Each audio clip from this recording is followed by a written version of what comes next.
அந்த குறிப்பிட்ட நடிகையை உள்ள விடுறாரா வீட்டுக்குள் விடுறாரா என்னங்க தெரியாது. த்ரிஷால் மட்டும் இல்லை சார், இல்லை 4-5 பேர் இருக்காங்க சார்.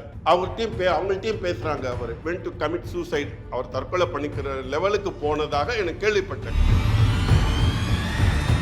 ஏசி வாங்கணுமா? நம்ம பூர்விகா அப்ளையன்சஸ் விசிட் பண்ணுங்க. பெஸ்ட் எக்ஸ்சேஞ்ச் ஆஃபர் ECMIல ஈஸியா வாங்கலாம் ஏசி. விஜய வந்து ஒரு ATM மிஷின் மட்டும் இருக்கணும், தம் பையனை ப்ரமோட் பண்ணணும் அப்படின்னு நினைக்கலாம். ஜனநாயகன் ரிலீஸ் ஆகல, புசி ஆனந்த் ஒரு பக்கம் இழுக்கிறாரு, அவர் இருக்கிறன்னு அது இதுன்னு ஒரு பேச்சு இருக்கு. ரசிகர்கள் எங்க மீட்டிங் போட்டாலும் வந்து 4 பேர் செத்து போறான்னு சொன்னாலே அதுவே மென்டல் பிரச்சனை. இந்த நேரத்தில் பல அந்த பக்கத்தில் NDA வந்து நீ இங்க வாடான்னு கூப்பிடுறது. இந்த மாதிரி கம்ப்ரஸ்டு ஸ்ட்ரெஸ் ஒருத்தனுக்கு இருந்ததுன்னா 3/4 இன்ச்சு ஹோஸ் பைப்பை வச்சு அவரோட வாய் உள்ள அவர் இதயத்துக்குள்ள விட்டு அவர்கிட்டேருந்து வார்த்தையை பிடுங்கிறதுக்கு நம்ம இது வச்சுக்கணும், கம்ப்ரஸ்டு பம்ப் வச்சுருந்தா தான் அவர் வார்த்தையை விடுவார். அந்த அளவுக்கு உடைய மனுஷன். நாளைக்கு விஜய் வந்து நான் வந்து மக்களுக்காக என் குடும்பத்தை விட்டேன்னு குடும்பத்தை நான் விலக்கி வச்சுருக்கேன் நான் அப்படின்னு சொன்னால் ஜனங்க வந்து இல்லை நீ வந்து விஜயோட நீ குடும்பத்தோட ஒன்றா இரு அப்படிம்பாங்களா, இல்லை வேண்டாம் நீங்கள் மக்கள் சேவை தான் முக்கியம்னு நினைப்பாங்க. 26 வருஷம் அவங்க ஒன்றா வாழ்ந்துருக்காங்க. 26 வருஷத்தில் வராத பிரச்சனையை 26 வருஷம் கழிச்சு வரப்போ தானாக வரல கட்சி. அவரோட ரசிகர்கள் தான் அவரை புஷ் பண்ணாங்க. அதுக்கு காரணம் ஒரே ஒரு படம், இந்த சர்க்கார் படம் தான். சர்க்காரில் நான் வந்து நாட்டை திருத்தறேன்னு சொல்லி வந்த என்கிட்ட காமிச்சாங்க. ரம்ஜானுக்கென்றே பிரத்யேக கலெக்ஷன்கள். ஆசியாவின் மிகப்பெரிய ஜவுளி சாம்ராஜ்யம் the Chennai silks. Arabian garden seafood restaurant. Bad taste meets elegance. Sir வணக்கம் சார். வணக்கம் சார். சார், தமிழக வெற்றி கழக தலைவர் திரு விஜய் அவர்கள் பிரபல நடிகர் அப்படிங்கிறப்ப அந்த அவங்களுடைய மனைவி சங்கீதா டிவோர்ஸ் மேட்டர் வந்து பெருசாக பேசிகிட்டு இருக்காங்க. இப்போ என்ன சொல்கிறாங்கன்னா எதிர்கட்சிக்காரங்கள் எல்லாமே வீட்டையே அவரால் பார்த்துக்க முடியல, அவர் எப்படி நாட்டை பார்த்துப்பாரு அப்படிங்கிற குற்றச்சாட்டை தொடர்ந்து முன் வச்சுக்கிட்டு இருக்காங்க. உங்களோட கருத்து சார்? இதை பற்றி கேஸ் நடந்துட்டுருக்கு. நான் இதை கொஞ்சம் டீட்டெயிலாக பேசணும், சும்மா மேம்போக்காக பேசக்கூடாது. நான் வந்து இதை டீட்டெயிலாக பேசுகிறேன்.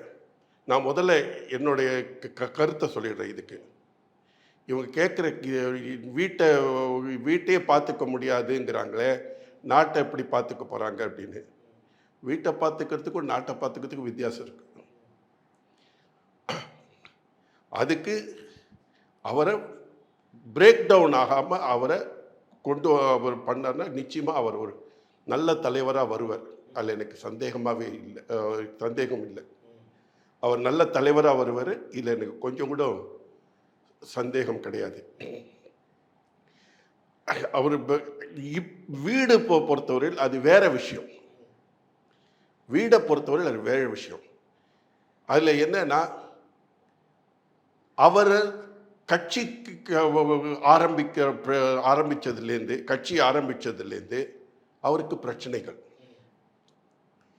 அவங்க ஃபேமிலியில் சந்திரசேகர் தான் முதல்ல இது மூட் அவுட் பண்ணார். அவர் தான் வந்து விஜயை கட்சி ஆரம்பிக்கணும்னு சொல்ல ஆரம்பித்தார் இல்லையா? அப்போவே எதிர்ப்பு இருந்தது. விஜய்க்கும் அவருக்கு எதிர்ப்பு இருந்தது, ஃபேமிலியிலேருந்து எதிர்ப்பு இருந்தது.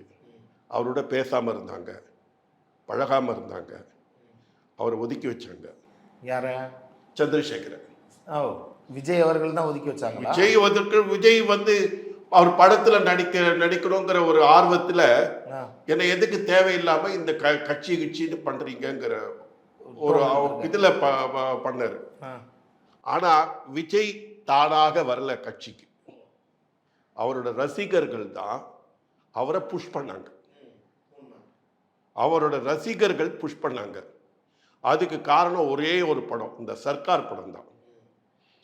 சர்க்காரில் நான் வந்து நாட்டை திருத்தறேன்னு சொல்லி வந்த என்கிட்ட காமிச்சாங்க. அது ஜனங்களுக்கு அதோட ஒரு பெரிய ஒரு இதுக்கு கிரியேட் ஆயிடுது.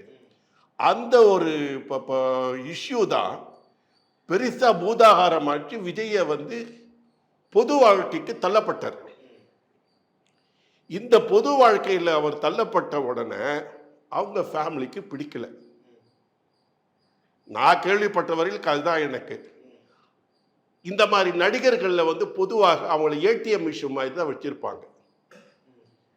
நிறைய சம்பாதிக்கணும், தங்கள் லைஃப் நல்லா இருக்கணும், தம் பசங்க நல்லா இருக்கணும் அப்படிங்கிற அந்த கோணத்தில் தான் வச்சுருப்பாங்க. அது பிரேக் ஆச்சுன்ன உடனே இந்த மாதிரி கேஸ் வரத்துக்கு வாய்ப்பு நிறைகள் உண்டு.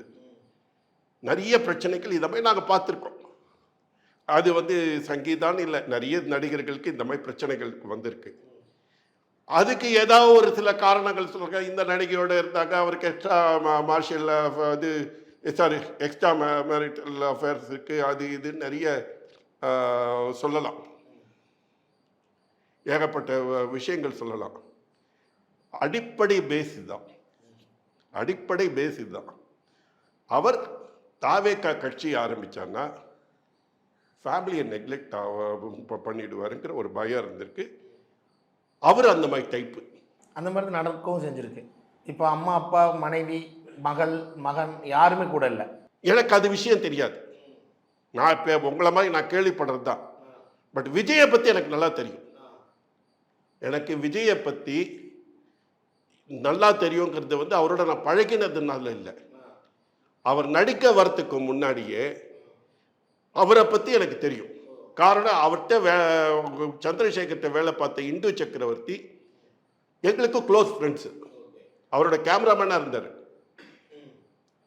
அவர் வந்து இன்றைக்கு விஜயை பற்றி பேசுவார், ஃபேமிலியை பற்றி பேசுவார், எல்லாருக்குமே தெரியும்.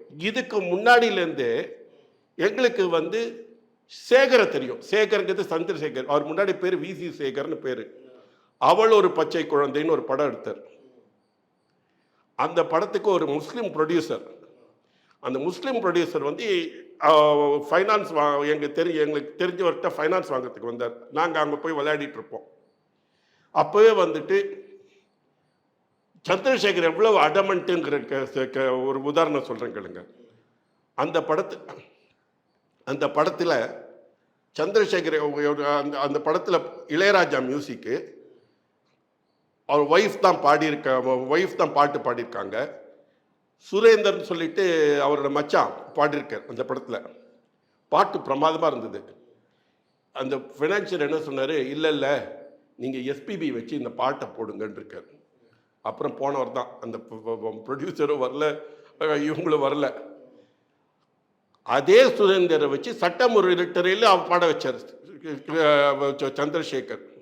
தான் நினைச்சதை செஞ்சு காமிக்கக்கூடிய மனுஷன் அவர், என்னை பொறுத்தவரையில். அந்த மாதிரி இதுன்னு இதில் வந்து இந்த மாதிரி இதில் இப்போ மனுஷனை விஜய் வந்து முதல்ல அவர் என்ன நினச்சிருந்தாரு, ஃபேமிலியோட இருக்க தனக்கு வேண்டான்னு தான் நினச்சிருந்தார் அரசியலை.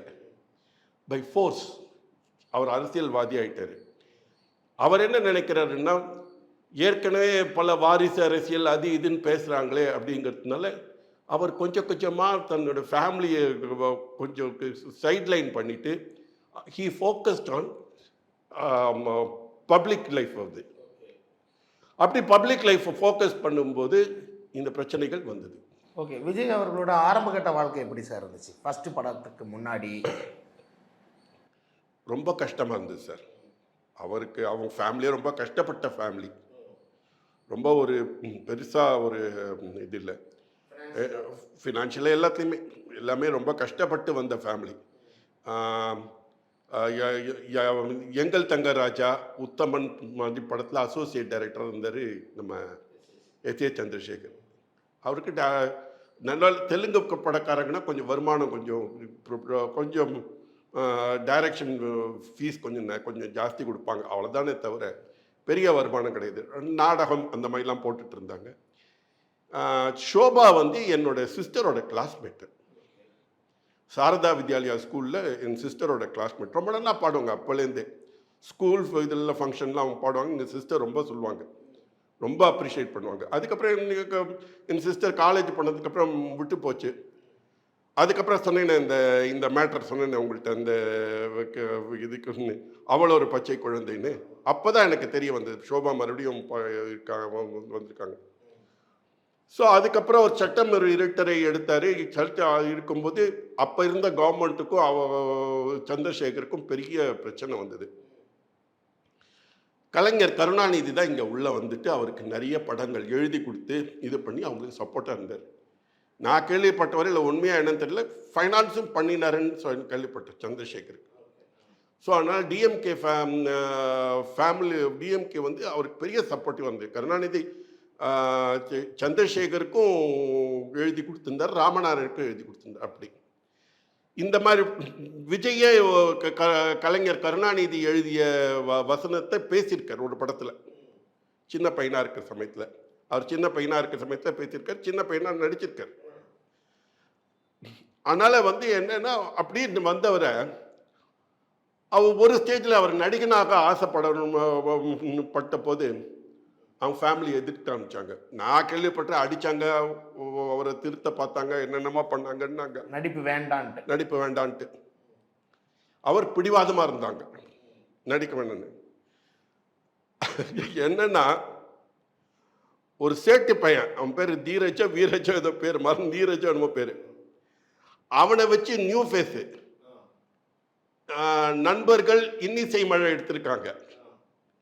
மம்தா குல்கர்னின்னு ரொம்ப பார்க்கறதுக்கே சுமாராக இருக்கும் ஒரு பொண்ணு, அவங்கள வச்சு ரிஸ்க் எடுத்து ஷோபாவும் சந்திரசேகர் வந்து படம் எடுத்தாங்க.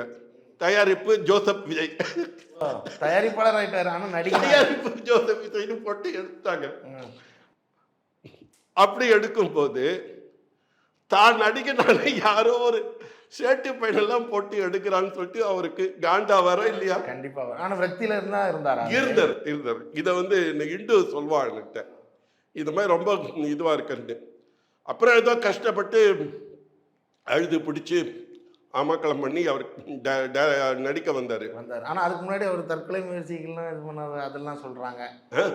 தற்கொலை முயற்சிகள்லாம் அதெல்லாம் எனக்கு தெரியல. பட் ஆனால் நான் அந்த மாதிரி அவர் வந்து ரொம்ப பிடிவாதமாக இருந்தார், அது மட்டும் தெரியும்.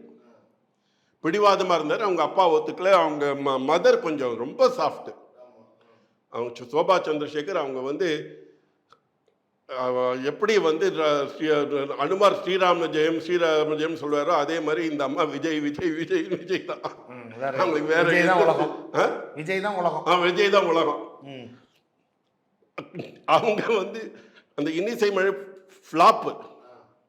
நானே இண்டுவை கேட்டேன், டே என்னடா அது அந்த பையனை வச்சு எடுத்துருக்கலாமடா, என்ன இதுக்கு இந்த படத்துக்கு அப்படின்னு. அப்புறம் வந்து இண்டியில் அவங்க பண்ணுறதா இருக்காங்க, பையனுக்கு பண்ணுறதா இருக்காங்கன்னு சொன்னால். அதுக்கப்புறம் இண்டு பாஸ்டவே, அதுக்கப்புறம் எனக்கு டச்சு விட்டு போயிடுது.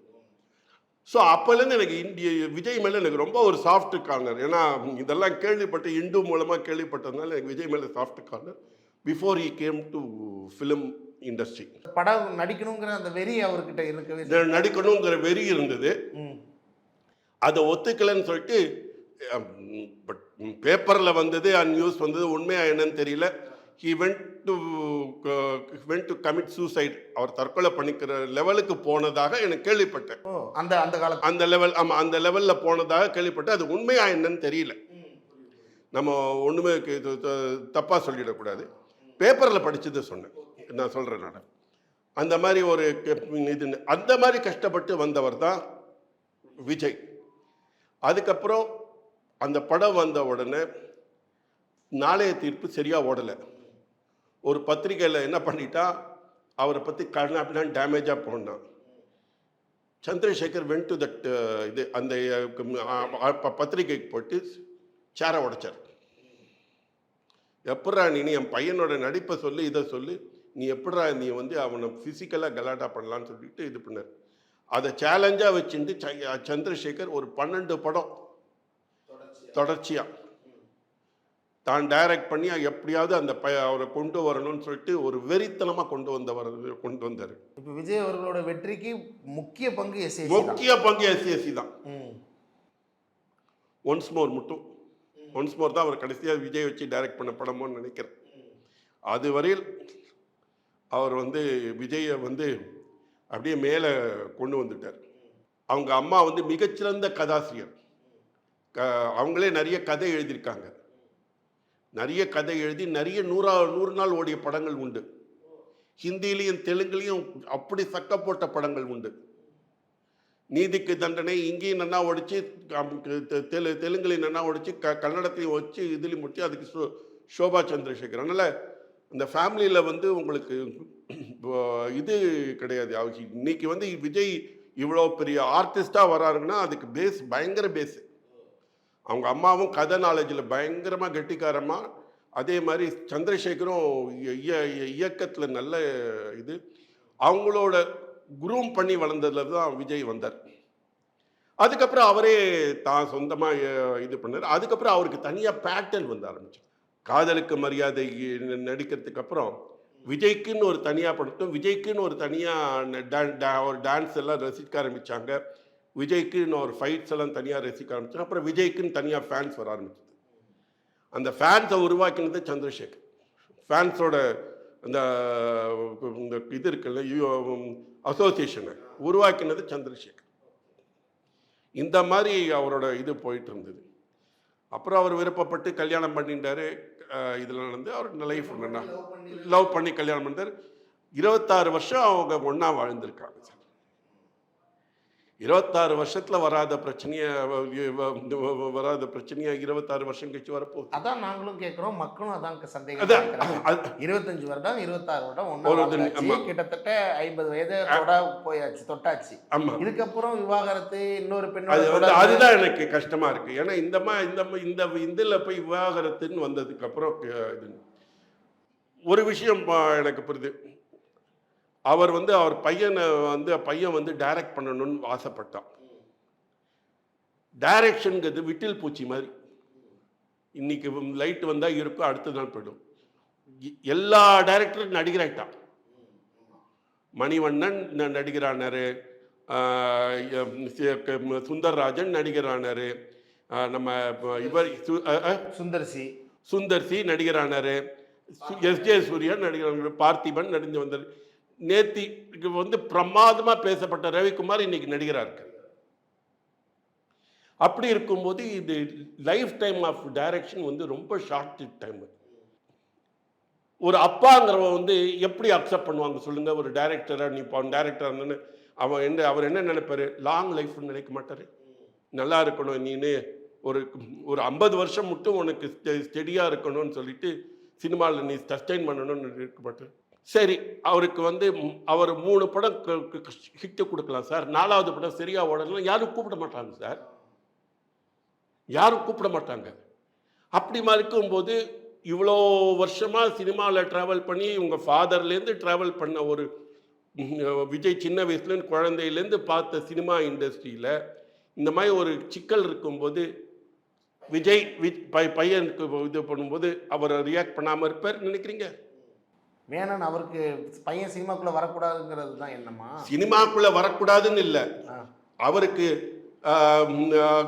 அவருக்கு இப்போ சூஸ் பண்ணது வந்து டைரக்ஷன் சூஸ் பண்ணது வந்து பிடிக்கலன்னு இல்லை, அதில் ஏகப்பட்ட ரிஸ்க் இருக்கு.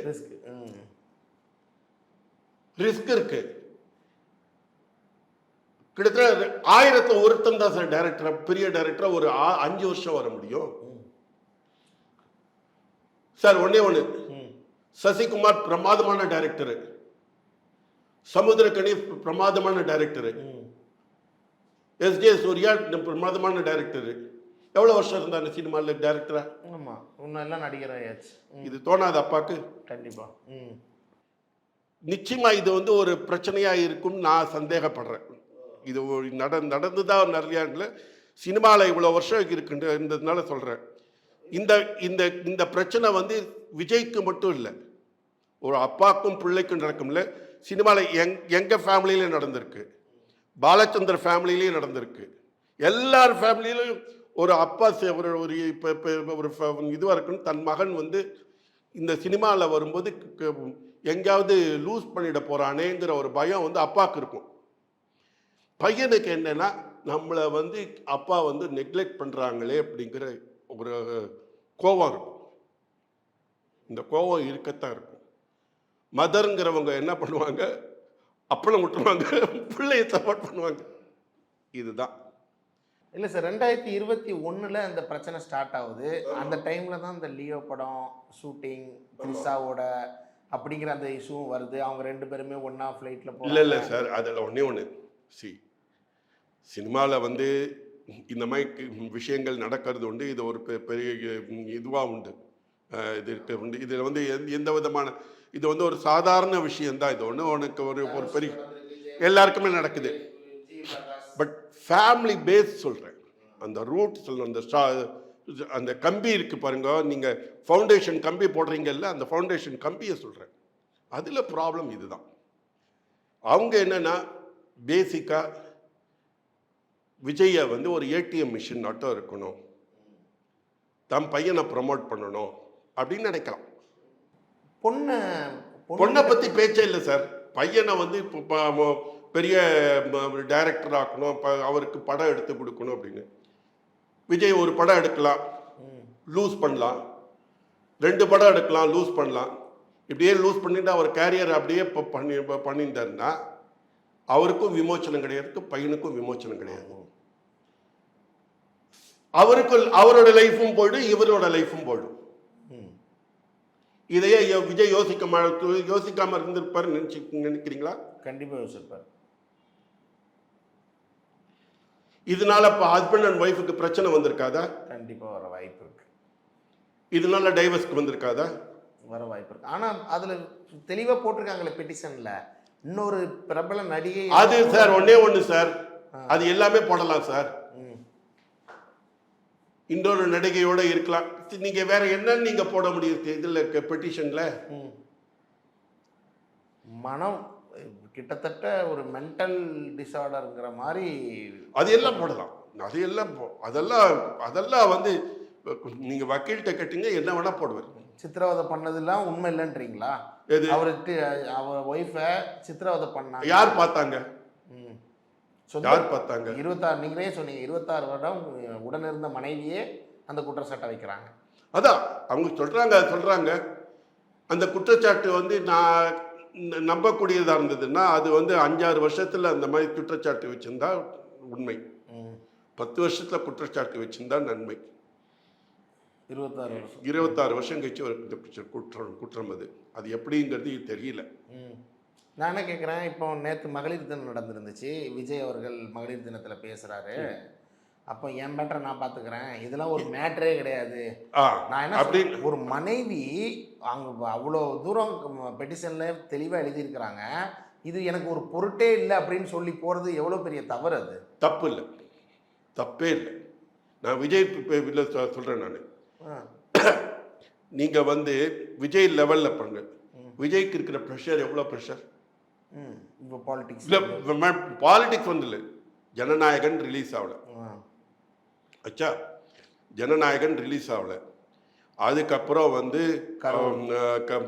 அவருக்கு வந்து என்னன்னா இந்த பக்கம் வந்து கட்சியில் புசி ஆனந்த் ஒரு பக்கம் இழுக்கிறாரு, அவர் இருக்கிறன்னு அது இதுன்னு ஒரு பக்கம் பேச்சு இருக்கு. அது ஒரு பக்கம் பார்த்துட்டு இருக்காரு. கரூர் அதாவது ரசிகர்கள் வந்து கரூர் சொன்ன ரசிகர்கள் எங்க மீட்டிங் போட்டாலும் வந்து 4 பேர் செத்து போறான்னு சொன்னாலே அதுவே மென்டல் ப்ரெஷர். இந்த நேரத்தில் பல அந்த பக்கத்தில் என்டிஏ வந்து நீ இங்க வாடான்னு கூப்பிடுறது, நான் உனக்கு இந்த பக்கம் அதுக்கு இந்த பக்கம் வான்னு கூப்பிடுறது, அது வந்து அது அரசியல் கண்ணோட்டத்தில் அது ஒரு பக்கம். இது இவருக்கு என்ன பண்றதுங்கிறது அந்த ஒரு கன்ஃபியூஷன்ல இருக்கு. அவரை வந்து டெல்லி ரிப்போர்ட்டர்ஸ் எனக்கு தெரிஞ்சு அவரை பற்றி அவருக்கு வர்ணிக்கிறது என்னன்னா, அவர் நரசிம்மராவ் நம்பர் 2ங்கிறாங்க. வாயே திறக்க மாட்டார் நரசிம்மராவ். அதே மாதிரி இவர் வாயே திறக்க மாட்டார், காமா இருப்பார். அவர் இருக்கிற பிரச்சனைகள்லாம் கம்போஸ் பண்ணிட்டு எப்பயாவது வெளில வரும்போது அதை கொண்டு வருவார், அதை சால்வ் பண்ணக்கூடிய இதுன்ட்டு. நீங்கள் டெல்லியில் எந்த ஒரு நிருபரை கேட்டாலும் அவர் அந்த மாதிரி ஒரு விஷயத்தை சொல்கிறாங்க. அவரை வந்து நரசிம்மராவ் நம்பர் 2ங்கிறாங்க. அந்த மாதிரி பேர் வாங்கியிருக்கார் அவர். ஸோ அப்படி இருக்கிறவர் வந்து இவ்வளோ ப்ரெஷருக்கு பொண்ணு இப்போ பத்தாவதுக்கு ஃபேமிலியிலேருந்து ப்ரெஷர்னு வச்சுருக்குங்களேன். கம்ப்ரஸ்டு ஸ்ட்ரெஸ்ஸு சார், கம்ப்ளீட்டாக கம்ப்ரஸ்டு ஸ்ட்ரெஸ்ஸு. ஆள் கொலாப்ஸ் ஆகிடுவோம். இந்த மாதிரி கம்ப்ரஸ்டு ஸ்ட்ரெஸ்ஸு ஒருத்தனுக்கு இருந்ததுன்னா ஆள் கொலாப்ஸ் ஆகிடுவோம். இது நான் சொல்கிறேன், நீங்கள் எந்த சைக்கியாட்ரிஸ்டையும் கேட்டுக்கோங்க. இவ்வளோ கம்ப்ரஸ்டு ஸ்ட்ரெஸ் ஒருத்தன் இருந்தானா, நான் ரசிகர்கள்ட்டையும் கேட்டுக்குது, இது அந்த அளவுக்கு கொண்டு போகாதீங்க, அவரை கொஞ்சம் ரிலாக்ஸ் பண்ண விடுங்க. இப்போ ஒய்ஃப் போட்டுட்டு இருக்காங்க, இதெல்லாம் கம்ப்ரஸ் ஸ்ட்ரெஸ். அவர் சொல்லலாம் மேல் இந்த மாதிரியே ஒருத்தர் வாய் லெவலில் சொல்லலாம், நான் இதெல்லாம் பார்த்துக்கிறேன்னு. உள்ளுக்குள்ள அந்த ஆள் வெளியிலேயே சொல்ல மாட்டான். 3/4 இன்ச்சு ஹோஸ் பைப்பை வச்சு அவரோட வாய் உள்ள அவர் இதயத்துக்குள்ள விட்டு அவர்கிட்டேருந்து வார்த்தையை பிடுங்கிறதுக்கு நம்ம இது வச்சுக்கணும், கம்ப்ரஸ்டு பம்ப் வச்சிருந்தா தான் அவர் வார்த்தையே விடுவார். அந்த அளவுக்கு உடைய மனுஷன். அவர்கிட்ட போய் இவ்வளோ கம்ப்ரஸ்டுக்கு ஸ்ட்ரெஸ்ஸை கொடுத்தீங்கன்னா பிரேக் ஆகிடும் சார். அவர் இல்லை சார், நான் என்ன கேட்குறேன், இப்போ மனைவிங்கிறது வருடங்கள் கழிஞ்சாச்சு. கொஞ்ச நாளைக்கு ஒன்றாவே இருந்து அவங்க வீட்டில் அவங்க என்ன கேட்குறாங்க, நீலாங்கிற வீட்டில் எனக்கு தங்குறதுக்கு இடம், வீட்டில் கூட தங்கக்கூடாது, நீ போங்கிறது என்ன? அது என்ன பிரச்சனை? சப்போஸ் நான் ஒரு விஷயம் சொல்கிறேன் சார், அவங்க வீட்டில் தங்குறாங்க, அவர் எடுக்கிற முடிவுகள் சிலது தெரிய வருது, அது வெளியில் பரவுது, அதனால பல பிரச்சனைகள் வரலாம் இல்லையா? வரலாம் இல்லையா? இவங்க அந்த குறிப்பிட்ட நடிகையை வீட்டுக்குள்ளே விடுறாரு அப்போ விஜய் சார். அது தெரியாத விஷயம் சார். அந்த குறிப்பிட்ட நடிகையை உள்ள விடுறாரா, வீட்டுக்குள் விடுறாரா என்னங்க தெரியாது. ஆனால் ஒன்று தெரியும் எனக்கு, விஜய் பல நண்பர்கள் இருக்காங்க, அவங்கள்ட்ட கன்சல்ட் பண்றாரு. அப்படியே இருந்தாலும் இந்த கம்ப்ரஸ்டு ஸ்ட்ரெஸ் எல்லாம் ரிலீஸ் பண்ணி ஒருத்தட்ட பேசுறதுக்கு ஒரு ஆள் வேணுமா வேண்டாமா? வேணுமா இல்லையா? அது யார்கிட்ட போய் பேசுவாங்க? ஒய்ஃபு டைவர்ஸ் பண்ணி போறேங்கிறாங்க, அப்பா ஒரு பக்கம் பேச்சு அவ்வளோவா பேசுறது இல்லை, அம்மாக்கு ஒரு பேச, வேற யார்கிட்ட அவர் போய் பேசுவார் சொல்லுங்க பார்ப்போம். யார்கிட்ட போய் பேசுவாருங்க? அதுக்காக அந்த ஒரு நடிகை தேவைப்படுது. நடிகைன்னு இல்லை, யாராவது தேவைப்படுறது. அவர் நான் சொல்றேன், த்ரிஷா மட்டும் இல்லை சார், இல்லை 4-5 பேர் இருக்காங்க சார், அவங்கள்ட்டையும் பேசுறாங்க. அவர் பேசிட்டு என்ன முடிவு, ஒவ்வொரு நாளும் ஒவ்வொரு பிரச்சனையை சந்திக்கிறார் விஜய், ஒவ்வொரு நாளும் ஒவ்வொரு பிரச்சனையை சந்திக்கிறார் விஜய். இதுன்னு நான் ஒரு உதாரணம் சொல்றேன் சார், இது நடந்தது விஷயத்தை சொல்றேன். நான் எம்ஜிஆர் ஆட்சிக்கு வந்தார். அப்ப ஆட்சிக்கு வந்த சமயத்துல அங்க இருக்கிற பியூரோக்ராட்ஸ் எல்லாமே முந்தைய கட்சியிலேருந்து வந்தவங்க. அவங்க அவங்களுக்கு விசுவாசமா உள்ளவங்க இருந்தாங்க. சில பேர், எல்லாருமே இல்லை, சில ஆபீசர்ஸ். அவங்க எம்ஜிஆரை உள்ளுக்குள்ள மாட்ட வைக்கிறதுக்கு பார்க்குறாங்க. எம்ஜிஆர் என்ன பண்ணாருன்னா, தன் பேச்சுவார்த்தையே இல்லாத ஜெயலலிதாவை கூப்பிட்டு அம்மு வாங்க அப்படின்னு சொல்லி கூப்பிடுறாரு. ஃபைல்ஸ் எல்லாத்தையும் கூப்பிடுறாரு. ஆங்கிலத்தில் எப்படின்னா, ஒரு வார்த்தையை பல விதமாக அதை இன்டர்பிரேட் பண்ணலாம்.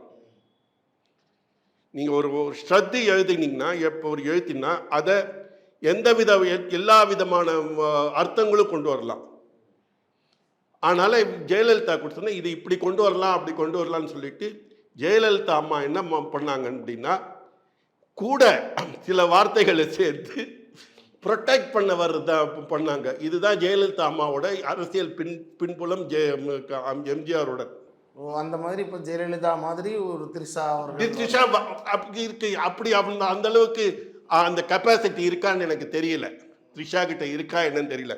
ஜெயலலிதா அம்மாட்ட இருந்தது, அதனால எம்ஜிஆர் வச்சிருந்தார். ஜெயலலிதா அம்மாட்ட அந்த கெப்பாசிட்டி இருந்தது. அப்பவும் அவர் மனைவியை கரெக்டாக வச்சிருந்தாரு, ஜானகி ராமச்சந்திரனை. ஏன் அதுக்கப்புறம் சேவல் இதுன்னு பிரிய இல்லையா? அவங்க யாருக்கு அவங்கள இதுல இருந்து தள்ளி விடலையா? அதான் இறக்கும் வரை அவர் மனைவியாவே இருந்தாங்கன்னு இவரும் இருந்திருப்பாரு. யார் கண்டாங்க? இவங்க அவசரப்பட்டு கேஸுக்கு போயிட்டாங்க. அதனால இது 5 வருஷமா வீட்டுக்குள்ளேயே விடலையா சார்? 2021 இருந்து சார் வீட்டுக்குள்ளேயே விடாத அது வந்து சார் அது வீட்டுக்குள்ளேயே குடும்பம் நடத்துறது செகண்டரி. அப்படி வீட்டுக்குள்ளேயே விடல மனைவி. அது அந்த பொண்ணுனா ஒவ்வொரு அப்பாக்களுக்கும் பிடிக்கும். அந்த பொண்ணு கிட்ட பேசி 3 வருஷம் ஆகுதான். ஒரு நிமிஷம், எல்லாமே ரைட்டு, இவங்க சொல்றது எல்லாமே ரைட்டு.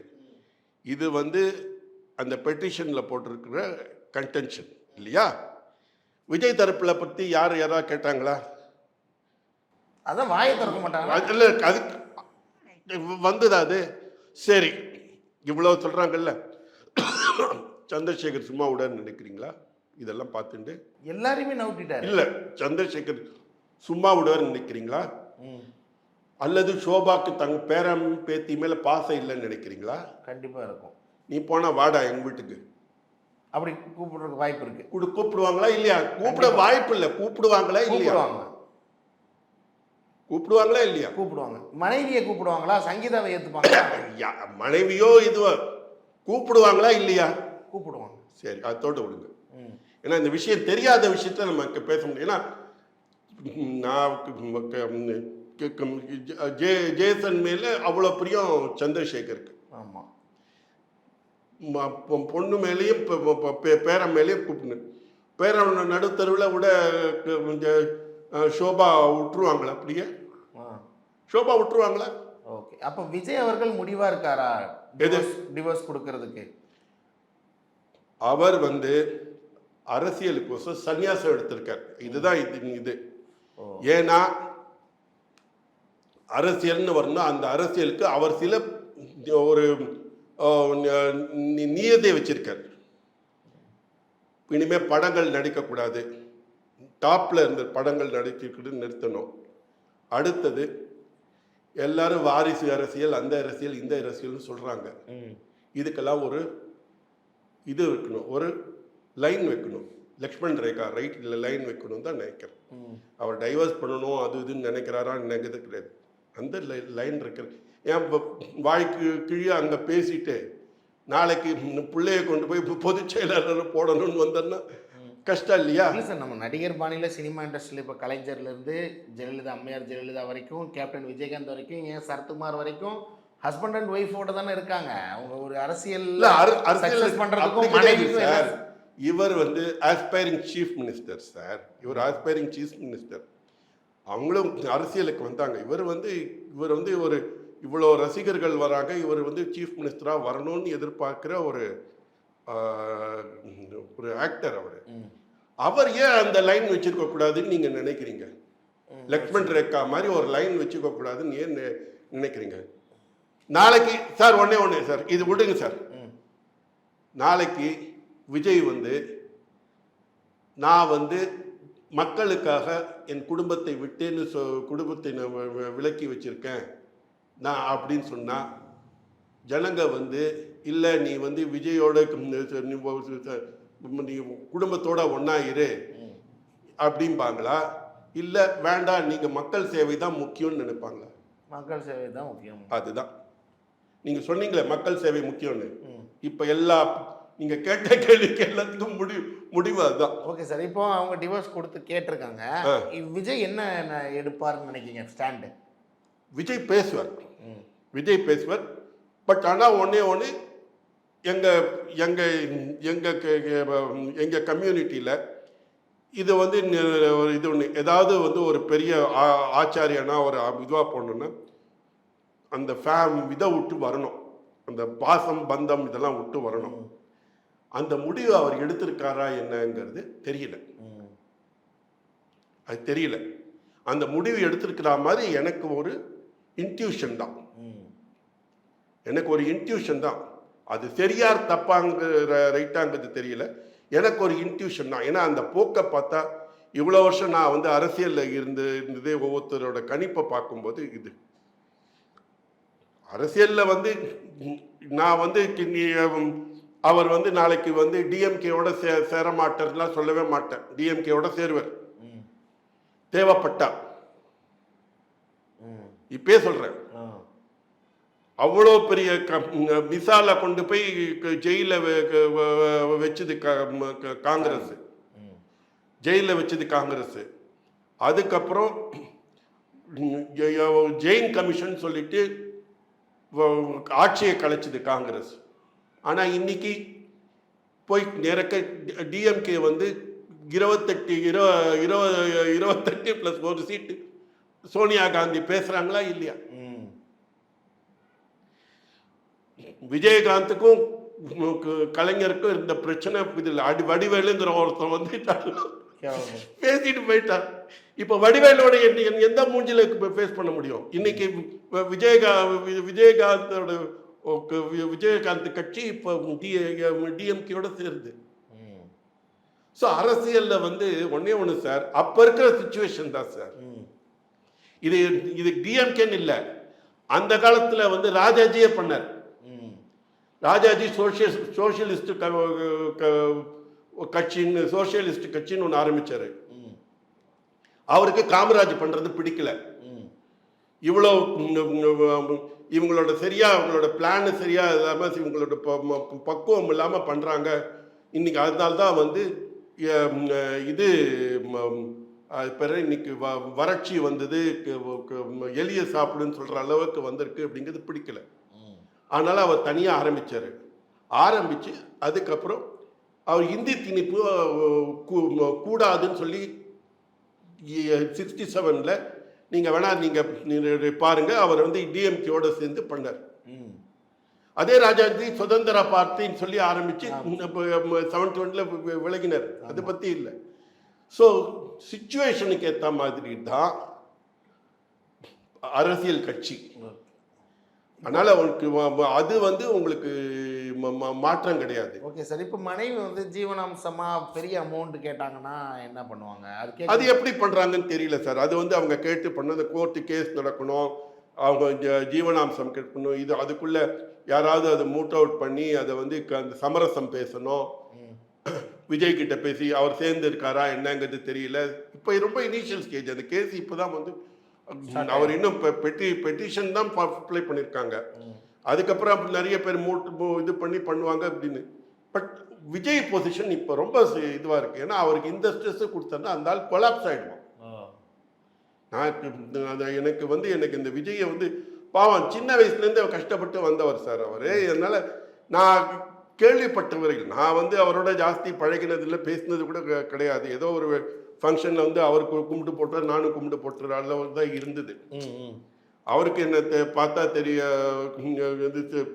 எங்கள் அப்பாவோட கும்பிட்டுருந்தேன், அவரும் கும்பிட்டு போட்டிருப்பார், நானும் கும்பிட்டு போட்டிருக்கேன். ஆனால் அவரை பற்றி கேள்விப்பட்டு அவரோட சின்ன வயசுலேருந்து இருந்தவங்கெல்லாம் என்கிட்ட பேசினதுனால எனக்கு வந்து அவர் மேலே ஒரு தனிப்பட்ட முறையில் எனக்கு விஜய் மேலே எனக்கு என்றைக்குமே இது உண்டு. இறுதியாக 2021 இந்த பிரச்சனை ஸ்டார்ட்டுங்கிற மாதிரி மனைவி சொல்லியிருக்காங்க. ஆனால் இப்போ தான் வெளியே வருது. அப்படிங்கிறப்ப இதுக்கு பின்னாடி ஒரு அரசியல் இருக்கிற மாதிரி எதுவும் சந்தேகப்படுறீங்களா சார்? அரசியலை போய் இதில் இருக்குமான்னு டவுட் தான் சார், எனக்கு தெரியல சார். எனக்குன்னா நம்ம அதை பற்றி இது பண்ண முடியாது. அரசியல் ஏன்னா அது யூஸ்வலாக பண்ண மாட்டாங்க, ரொம்ப பர்சனல் லைஃப்பில் பண்ண மாட்டாங்க. அப்படியே சில பண்ணினா பண்ணுறாங்களான்னு எனக்கு தெரியாது. இல்லை சார், இப்போ மு க செல்வம் மனைவிக்கு அவங்க சங்கீதா அவர்கள் போயிருக்காங்க சார். அது வந்து ஃப்ரெண்ட்ஷிப் சார். அது வந்து லாங் டேர்ம் ஃப்ரெண்ட்ஷிப். அவங்க family friend long term friendship இருக்கலாம். அதனால போயிருக்கலாம். நான் கூட தான் போனேன். செல்வி அவர்கள் நான் கூட தான், நான் தமாகல இருக்கேன். நான் இருக்கிற கட்சி வந்து நான் ஜி.கே. வாசனோட ஆர்டன்ட் ஃபேன் நான். பட் எங்க அப்பா வந்து கலைஞர்கிட்ட ஒர்க் பண்ணதுனால மூக்க முத்து டெத்துக்கு நான் முதல்ல போய் நின்னேன். இன்னைக்கும் நான் வந்து விஜய் வந்து பண்றது அத்தனையும் ரைட்டுன்னு சொல்ல மாட்டேன். விஜய் வந்து கலைஞரை பத்தி பேசுறது வந்து மகா தப்பு. ஏன்னா அவருக்கு கலைஞர் தான் அவருக்கு வாழ்வு கொடுத்தவர். கலைஞர் தான் அவருக்கு வாழ்வு கொடுத்தவங்க, அந்த குடும்பத்துக்கு வாழ்வு கொடுத்தவங்க, விளக்கேற்றி வச்சவர் கலைஞர், எம்ஜிஆர் இல்ல. திமுக தாவேக்கா தான் போட்டியே அப்படின்னு. திமுக தாவேக்காங்கிறது கட்சி வேற. கலைஞரை பத்தி அவர் தனிப்பட்ட முறையில் கலைஞரை பேசுறது நான் ஒத்துக்க மாட்டேன்.